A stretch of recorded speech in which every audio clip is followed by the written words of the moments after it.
الله وبركاته. مشاهدینان محترم گرامی قدر، بعضی برادران می نویسند که ما در تاجیکستان نیستیم، یعنی در دیگر دولت ها هستیم،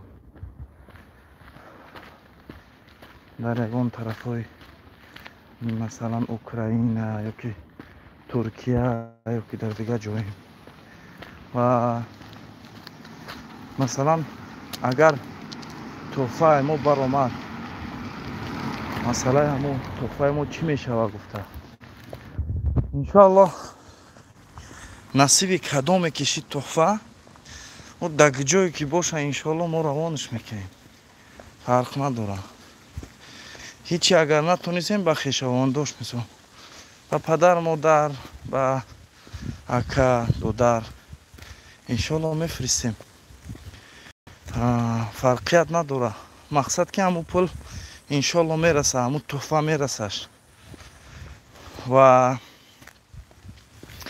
من شخصا فکر کردم که با جایی که قرآن روچکه تحفه تیم، با جای همین ما پولکی اگر تحفه بتیم خوبتره، برای که مردم بسیار مثال با پول احتیاج دارن. اگر کدوم بگه که نه من در قرآن روچکه، در اون حالت قرآن روچکش میتیم انشاءالله اگر نصیب شد. اگر نه انشاءالله در کجایی که باشه ما مبلغ پولی را میرسونیمش انشاءالله. که زنگ زده سن برادران اپا خواهرها خریده سن،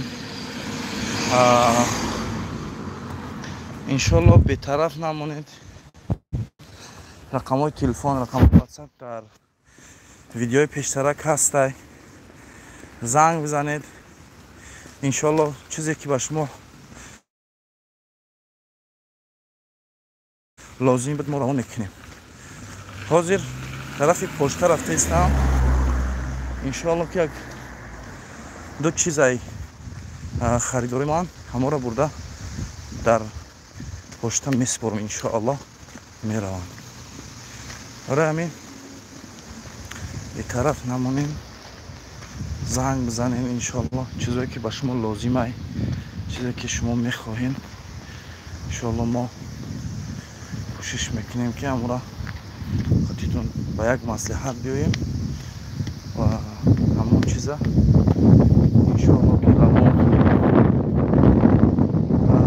خب مسئله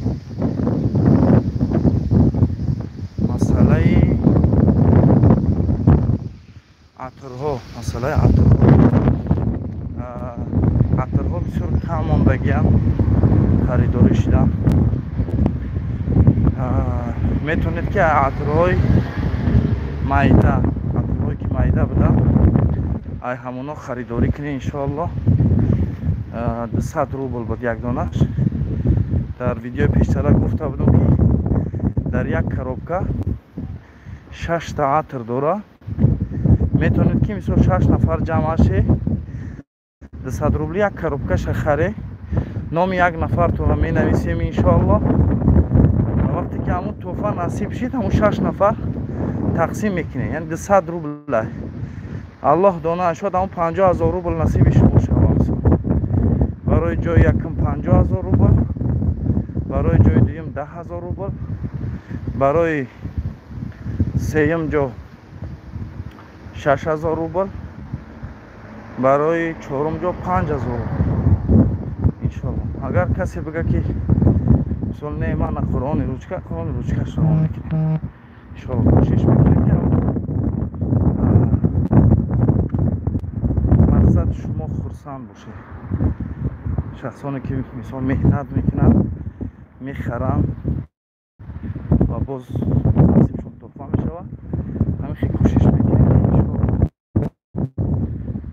بعد از این مهنت، بعد از این صبر که مثال صبر کشیدن، چیز خریدن و صبر کشیدن که همین کنکورس میشود иншоалло мо ҳам ки насибшон шид кӯшиш мекунем ки ҳамо ба хирсандӣ бигзара ва конкурса иншоалло дар прямой эфир мекунем, прямой эфир да мекунем конкурса. ҳамат мебинем иншоалло. мо дина номҳое ки касое мо харида буданд номҳошонро навистем. баъзи бародаро чизҳое хариданд ки 500 рубл ки 500 рубл боло буданд, чандта чизе ки харидан мо ҳамуқа номҳошонро навистем.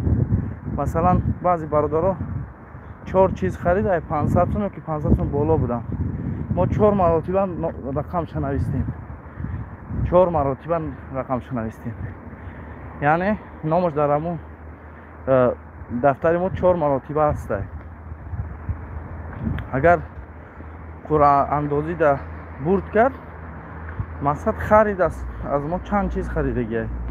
баъзи бародаро 15 чиз хариданд, 15 маротиба навистем. баъзиҳо мисол 4, 5, 10 чӣ қадар ки харид карданд, ҳамон қадар мо ҳам иншоалло ки номроро навистем. иншоаллоҳ таоло ҳамаи ин чиз конкурс иншоалло ягон ҷои чиз нестай, пинҳонӣ ягон гуфти гапо шунос бошаву мо тоҳфара барои ӯро таврид намехелӣ кор нестай. ҳамаш иншоалло тозагӣ аллоҳ мебинад, ҳамаш ба хости аллоҳ мутаол мешавад. насиби кадоме кишид иншоалло ҳамуна мегирад.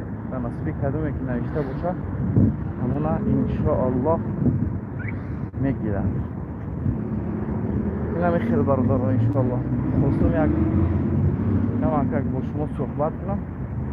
иншоалло ки дар назди почта расидем, дар назди почта расидем ва чизҳои шумо равон